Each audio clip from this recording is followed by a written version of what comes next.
jeune lecteur, j'espère que tu vas bien. C'est Marie qui est de retour pour une nouvelle capsule vidéo et cette semaine, on va parler d'un sujet de coup de cœur.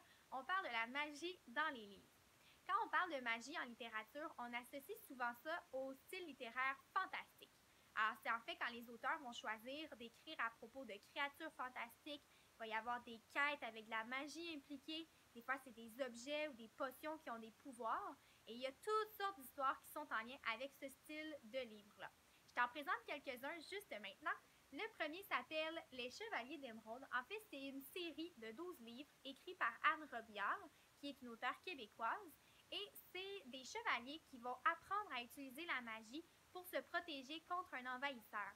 Alors, ils vont apprendre à se téléporter, à faire de la télépathie, donc à parler avec leurs esprits. Ils vont même manipuler l'énergie pour faire des attaques contre leur ennemi. Alors, c'est un livre que je te suggère fortement. Quand j'avais ton âge, en fait, c'était mon coup de cœur. Ensuite, j'ai une série ici qui s'appelle Merlin. Le premier tome, c'est Les Années perdues. Merlin, tu le connais peut-être parce que c'est un sorcier très populaire. On l'associe souvent aux histoires avec le roi Arthur. Mais il y a plusieurs auteurs qui se sont servis du même personnage et qui l'ont remis dans des nouvelles histoires et des nouvelles aventures.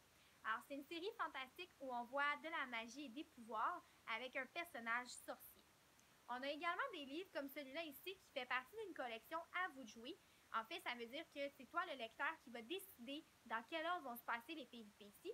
Et dans ce livre-là, en fait, le personnage va vivre toutes sortes d'aventures dans un univers fantastique avec des créatures imaginaires, avec une quête incroyable. Et la magie est vraiment au cœur de tout ça. J'ai gardé le meilleur pour la fin, le sorcier le plus populaire de tous les temps, et j'ai nommé Harry Potter. J'ai ici le film, le premier en fait film de Harry Potter, mais j'ai également le livre, puisque cette histoire-là, avant d'être un film, était un livre. C'est écrit par J.K. Rowling et dans la tête de cet auteur, il y a tellement d'imagination qu'elle a créé tout un univers où il y a de la magie, des potions magiques, des baguettes et toutes sortes de créatures fantastiques comme même les dragons. Alors, en lien avec ce livre-là, avec Harry Potter, je te propose un petit quiz cette semaine pour voir tes connaissances à ce sujet-là. Les questions, je vais te les nommer de 1 à 5 et tu pourras écrire en commentaire les réponses à chacune. La semaine prochaine, je ferai un petit retour pour te donner les réponses.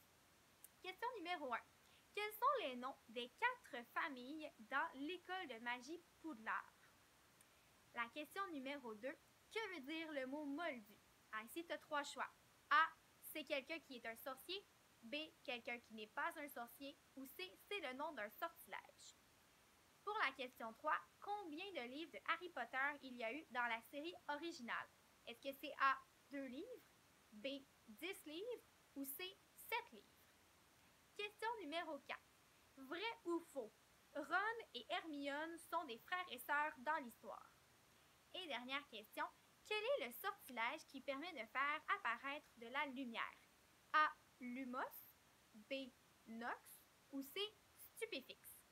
Alors, je te reviens la semaine prochaine avec les réponses à mon petit quiz. Et d'ici là, j'espère que tu vas croiser un petit peu de magie dans ta semaine. À bientôt!